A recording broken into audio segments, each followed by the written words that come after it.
Now, rampant corruption, flouting of rules, and absolute financial mismanagement. That's what's dominated testimony at the state entity Transnet at the state capture inquiry. This week, the commission heard more disturbing evidence relating to payments made to shell company Homix. Now, yesterday, Deloitte auditor Chetan Chhagan Vaghela testified that Gupta-linked letterbox company Homix was paid 41 million rand for unspecified work. This was in a deal between Transnet and telecommunications network operator Neotel. The latest testimony is part of many that have been shared with the Commission about how Transnet was captured. Deloitte auditor Chetan Vaghela testified about a 1.8 billion rand deal between Neotel and Transnet that was concluded in December 2014. He revealed how there was no commercial value in Transnet paying Homix, a Gupta-linked shell company, 41 million rands. I think a fee any fee needs to have some sort of activity. And one needs to have done something in order to earn those fees. And whilst there was no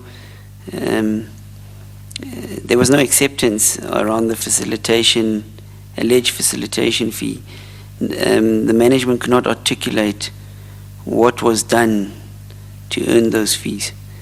And we raised our concern that it would appear we needed more evidence to negate that this isn't a facilitation fee. The head of financial surveillance at Reserve Bank, Shiwa Mazibuko, backed this up. He said prior to 2014 in March, Homix account was dormant and had no financial activities.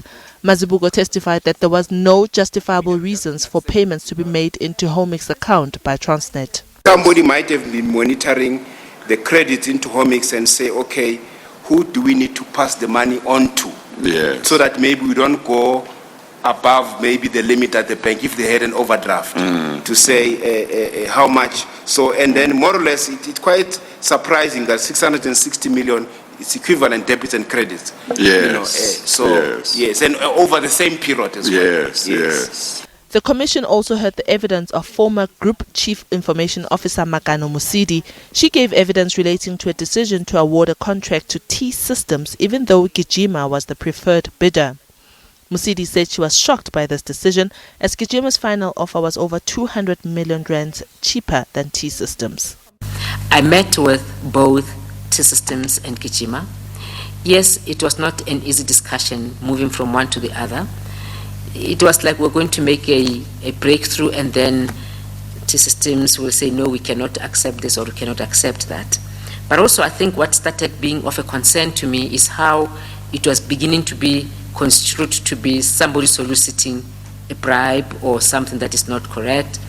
Former Transnet Group Treasurer Matane Makate shared how former CFO Anuj Singh and former CEO Brian Molefe misrepresented facts to justify getting a loan facility from the China Development Bank. She alleged that Singh and Molefe relied on Regiment's capital flawed pricing, which would have resulted in capital losses amounting to 3.7 billion rands. Makate says she resigned because she feared for her life. It was Dr. Jonathan Bloom of Multipurpose Business Solutions who testified about how Gupta-linked consulting firm Regiment Capital unduly benefited from multiple transactions with Transnet.